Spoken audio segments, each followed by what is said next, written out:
Hello friends, welcome back to my channel your baby we care. सबसे पहले मैं आप लोगों को थैंक यू करना चाहती हूँ कि आप लोगों ने हमारे चैनल को इतना प्यार दिया है और हमें हर जगह बहुत ही अच्छे से रिसीव कर रहे हैं। तो कई प्लेटफॉर्म्स पे हमसे डिफरेंट क्वेश्चंस पूछे जा रहे हैं और उनका आंसर वैसे तो मैं वहीं पे रिप्लाई कर देती हूँ, बट फिर भी वो रिप्लाई सिर्फ 1-to-1 के लिए रहेगा। तो इसीलिए मैंने सोचा कि तो ऐसे ही रिपीटेडली पूछे जाने वाले क्वेश्चन से रिलेटेड एक सीरीज़ हमने अब हमारे इस चैनल पे शुरू की है, जो कि रेगुलरली हर वीक में एक बार पोस्ट होगी। तो हम कोशिश करेंगे कि हर संडे हम आपको ये वीडियो ज़रूर ला कर दें और इस वीडियो में हम आपके 5 क्वेश्चंस को सिलेक्ट करेंगे और उन्हें रिप्लाई करेंगे। तो आइए आज जानते हैं कि ऐसे कौन से 5 क्वेश्चंस हैं जो कि हमसे लोगों ने पूछे और हम उनका क्या रिप्लाई देते हैं। तो सबसे पहला जो क्वेश्चन लोग मुझसे पूछ रहे हैं आजकल वो ये है कि आखिर हमें अपने बेबी को क्या खिलाना चाहिए जब उसके सॉलिड स्टार्ट हो जाए, उनका बेबी वेट गेन करे और वो चबी दिखे। इस पे मैं ये रिप्लाई करना चाहूँगी कि बेबी कैसा दिखता है उससे फ़र्क नहीं पड़ता है। बेबी चबी दिख रहा है या नहीं दिख रहा है, ये बेबी टू बेबी उसकी बॉडी पे डिपेंड करता है।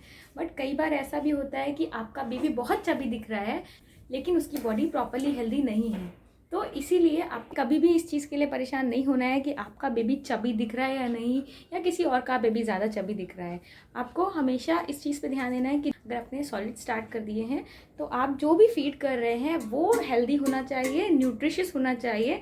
और ऐसा किसी भी फूड के पीछे मत भागें कि किसी ने आपको ये बोल दिया है कि ये खिला लो तो आप रातों रात आपका बेबी मोटा हो जाएगा या एक हफ्ते में मोटा हो जाएगा। उससे कुछ नहीं होता है। बेबीज़ की बॉडी डिपेंड करती है, क्योंकि जैसे हम लोग भी सारे एक जैसे नहीं दिख सकते, वैसे ही सारे बेबीज़ भी एक जैसे नहीं दिख सकते। आप लोग अपने बेबी के ग्रोथ पे ध्यान दें, उसके डेवलपमेंटल माइलस्टोन पे ध्यान दें।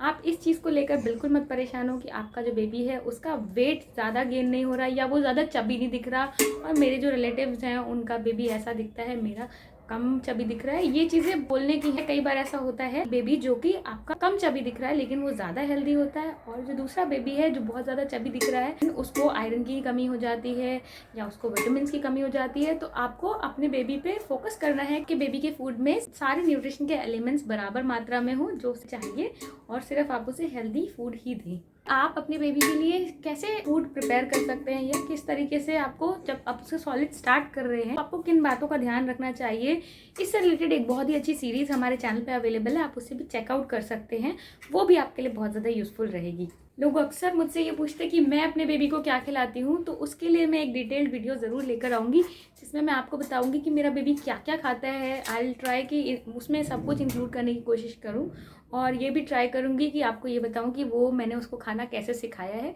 या कौन सा अप्रोच हमने लिया है जिसकी वजह से हमारा बेबी वो सब कुछ खाता है।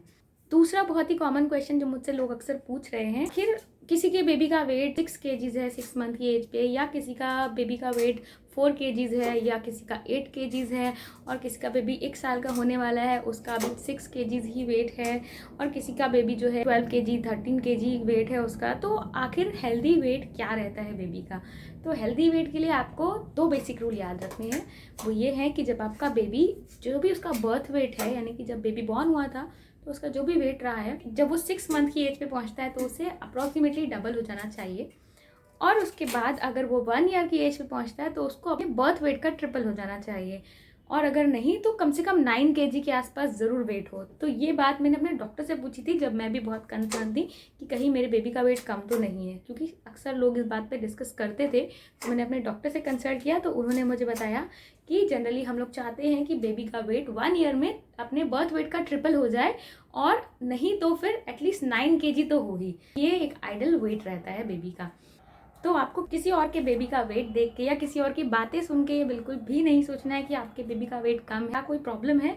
आपको बस ये बेसिक रूल याद रखना है। अगर इस क्राइटेरिया में आपका बेबी फॉल होता है तो उसका वेट बिल्कुल परफेक्ट है, और अगर आपको बहुत ज़्यादा कन्फ्यूजन है तो अपने डॉक्टर से ज़रूर कंसल्ट करें। और अब आ गए हैं हम अपने तीसरे क्वेश्चन पे। तो तीसरे क्वेश्चन में जो मैंने चूज़ किया है वो ये है कि अक्सर लोग मुझे पूछ रहे हैं कि मैं अपने बेबी का वेट बढ़ाना चाहती हूँ, तो ऐसा कौन सा सेरेलैक है जो कि मैं उसे दे सकती हूँ, और सेरेलैक उन्हें बेबी को खिलाना है ताकि उसका बेबी का वेट गेन हो सके।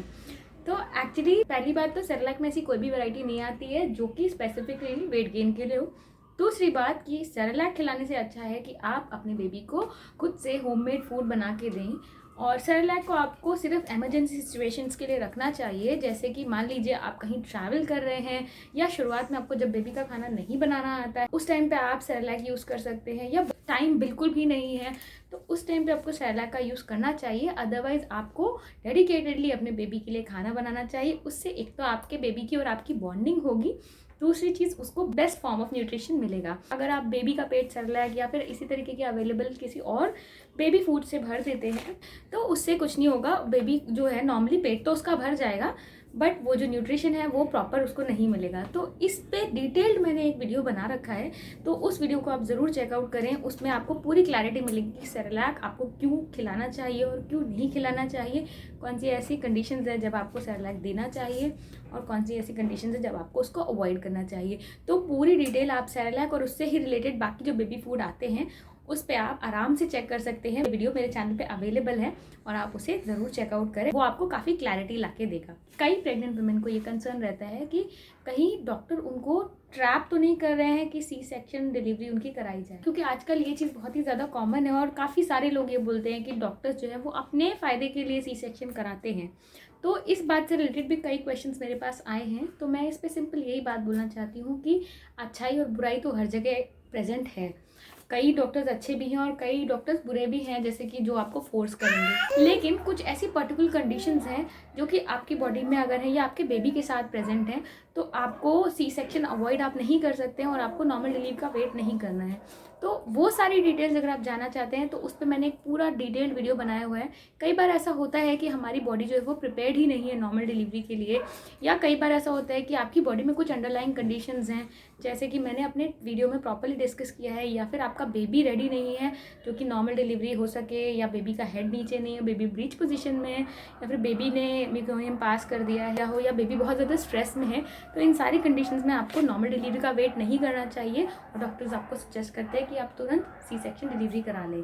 और इसके साथ ही साथ कई बार होता है कि मदर और बेबी का जो RH फैक्टर है वो इक्विवोकल डिटेक्ट होता है या फिर मैच नहीं कर रहा होता है, तो उस कंडीशन में भी आपको वेट नहीं करना है। आप नॉर्मल डिलीवरी के लिए ट्राई करें या लेबर पेन्स का वेट करें। अगर आपको ऐसी कंडीशंस हैं तो मैंने आपको इस वीडियो में प्रॉपरली समझाई हुई है, अगर उनमें से कोई कंडीशन है तो आपको तुरंत सी सेक्शन करा लेना चाहिए और आपको ज़्यादा वेट नहीं करना चाहिए, क्योंकि बेबी कैसे भी बॉर्न हो, मेथड वो इम्पॉर्टेंट नहीं है कि आपका बेबी नॉर्मल डिलीवरी हो रही है या आपके बेबी का सी सेक्शन डिलीवरी हो रही है। इंपॉर्टेंट ये है कि आपका बेबी हेल्दी होना चाहिए। कई बार ऐसा होता है कि बेबी की जो मदर्स हैं वो ट्राई करती हैं कि नॉर्मल डिलीवरी हो और कई अनफॉर्चुनेट कंडीशंस होती है जिनमें वो अपने बेबी को ही लूज़ कर देते हैं। तो आपको इस चीज़ के लिए वेट नहीं करना है, और अगर आपको ये सारी कंडीशंस हैं तो आप तुरंत सी सेक्शन डिलीवरी के लिए रेडी हो जाएं और आप ज़्यादा वेट मत करें। मैं यहाँ पे सी सेक्शन डिलीवरी को प्रमोट नहीं कर रही हूँ, बट हाँ कुछ ऐसी कंडीशंस होती है जो डॉक्टर के भी कंट्रोल में नहीं होती हैं, तो वहाँ पर आपको जिद नहीं करनी है और डॉक्टर से ये बातें समझनी है। यहाँ पे सबसे ज़रूरी ये है कि आप अवेयर रहें कि ऐसी कौन सी कंडीशंस हैं जहाँ पर सी सेक्शन डिलीवरी अनअवॉइडेबल है, और अगर आप अवेयर रहते हैं उसके बाद आप एक इन्फॉर्म डिसीजन लेते हैं तो आपको भी अपने आप पे कॉन्फिडेंस रहेगा। और अगर आप अवेयर नहीं हैं तब आपको हमेशा यही लगेगा कि डॉक्टर ने आपको ठग लिया है या डॉक्टर ने अपने फ़ायदे के लिए कुछ ना कुछ यहाँ पे ट्रिक किया है। तो जब भी आप डॉक्टर के पास जा रहे हैं और यहाँ पे मोड ऑफ डिलीवरी डिस्कस कर रहे हैं तो आप उनसे जितने क्वेश्चंस हो सके उतना पूछें, और उससे भी ज़्यादा इंपॉर्टेंट है कि सबसे पहले आप डॉक्टर के बारे में प्रॉपर रिसर्च करें कि डॉक्टर की हिस्ट्री क्या है और डॉक्टर के रिव्यूज़ क्या हैं। तो आसपास के लोगों से भी आप पता कर सकते हैं पर्टिकुलर हॉस्पिटल की क्या स्टेटस है, यानी कि हॉस्पिटल की रेपुटेशन क्या है। जब आप चूज़ कर रहे हैं डिलीवरी के लिए तो आप वहाँ पे इस चीज़ का ध्यान दें, ताकि आपको एक कॉन्फिडेंस रहेगा कि मैंने एक इन्फॉर्म डिसीजन लिया है और इसके बाद इसके अलावा कोई और ऑप्शन ही नहीं था, तभी यहाँ पे मेरी सी सेक्शन डिलीवरी हो रही है या मेरी नॉर्मल डिलीवरी हो रही है। तो आप अपने लिए बेस्ट चाहते हैं तो उसके लिए प्रॉपर इन्फॉर्मेशन कलेक्ट करिए और उसके साथ एक इन्फॉर्म डिसीजन लीजिए। चौथा जो बहुत ही इंपॉर्टेंट क्वेश्चन है जो कि कई लोग पूछ रहे हैं आजकल, वो ये है कि मेरी ऑलरेडी सी सेक्शन डिलीवरी हो चुकी है और उसके बाद मुझे नॉर्मल डिलीवरी का ऑप्शन है या नहीं, या मुझे दूसरी बार भी सी सेक्शन डिलीवरी ही करानी पड़ेगी। तो इसके लिए आपको जानना है कि आखिर कौन सी ऐसी कंडीशंस है जिनकी वजह से नॉर्मल डिलीवरी पॉसिबल नहीं है। जो पहली बार डिलीवरी के टाइम पे आपकी जो कंडीशन थी और जिसकी वजह से आपको नॉर्मल डिलीवरी का ऑप्शन नहीं दिया गया था, सेम कंडीशंस अंडरलाइंग आज भी हैं, तो आपको आज भी नॉर्मल डिलीवरी का ऑप्शन नहीं रहेगा। लेकिन अगर मान लीजिए आप बेबी की पोजीशन या उसकी कंडीशन की वजह से वो डिलीवरी नॉर्मल नहीं हो पाई थी, या फिर बेबी बहुत ज़्यादा स्ट्रेस में था या मेकोनियम पास कर दिया था, उस वजह से आपको सी सेक्शन कराना पड़ा था, तो इस टाइम पे आपके चांसेस बहुत ही ज़्यादा वैलिड हैं कि आप एक नॉर्मल डिलीवरी ऑप्ट कर सकते हैं। तो आप अपने डॉक्टर से इस बारे में डिस्कस करें। जब भी आपका अल्ट्रासाउंड होता है और मेडिकल फाइल रहती है, उसको आप स्टडी करिए और डॉक्टर से प्रॉपरली डिस्कस करिए कि क्या मेरे कुछ चांसेस हैं कि मैं नॉर्मल डिलीवरी के लिए ऑप्ट कर सकती हूँ, अगर आप चाहते हैं कि आप दूसरी बार में नॉर्मल डिलीवरी करें। ऐसा बिल्कुल नहीं है कि अगर आपकी पहली बार सी सेक्शन डिलीवरी हुई है तो अगली बार भी आपको सी सेक्शन डिलीवरी ही करनी पड़ेगी, ये बिल्कुल भी ज़रूरी नहीं है। यहाँ पे भी आपको कुछ इंपॉर्टेंट कंडीशंस देखनी पड़ती हैं, जिसके लिए मैंने एक ऑलरेडी वीडियो बनाया हुआ है, VBAC यानी vaginal birth after C section delivery. तो आप इस वीडियो को चेक करें, वहाँ पे आपको सारी डिटेल्स मिल जाएंगी कि वो कौन सी कंडीशंस हैं जिनकी वजह से हो सकता है कि नेक्स्ट टाइम में आपकी नॉर्मल डिलीवरी हो, आपको इस बार भी सी सेक्शन डिलीवरी ही चूज़ करनी पड़े। तो अगर आप प्रॉपर क्लैरिटी चाहते हैं तो आप उस वीडियो को ज़रूर चेक करें। इसके बाद एक बहुत ही कॉमन क्वेश्चन है जो कि मुझसे कई न्यू मॉम्स ने पूछा है, वो ये है कि जैसे ही वो अपने बेबी को गोद में लेते हैं वो चुप रहते हैं, लेकिन जैसे ही उन्हें लिटाया जाता है तो वो रोने लग जाते हैं। तो ऐसा क्यों होता है? तो ऐसा अक्सर इसलिए होता है क्योंकि जब बेबी हमारे पेट में रहते हैं, यानी कि हमारे वूम में रहते हैं, तो उस टाइम पे उनको एक एमनियोटिक फ्लूइड में रहते हैं, और जब हम मूव कर रहे होते हैं तो कंटिन्यूसली एक मोशन रहता है। तो बेबी को ये पता रहता है, ये मोशन की उसको आदत होती है। तो जब आप बेबी को गोद में रखते हैं, जब आप बेबी को रॉक कर रहे होते हैं, तो बेबी को वैसी फीलिंग आती है जैसे कि वो अपनी मम्मी के वूम में ही है। लेकिन जब आप उसे लिटा देते हैं, वो कांस्टेंट मोशन रुक जाता है और इस वजह से बेबी थोड़ा सा स्टार्टल हो जाता है और रोने लगता है। इसीलिए या तो बेबी को रॉक करने पर रिलीफ मिलता है, या तो आप दूसरी चीज़ ट्राई कर सकते हैं बेबी के लिए। एक तो वो स्वॉडलिंग, यानी कि बेबी को अच्छे से बेबी को रैप करके रखना है, यानी एक कॉटन के या फिर अगर ठंड है तो एक वुलन क्लॉथ में बेबी को पूरा अच्छे से कवर करना है। उसके हाथ पैर पैक्ड रहने चाहिए, मूव नहीं करने चाहिए।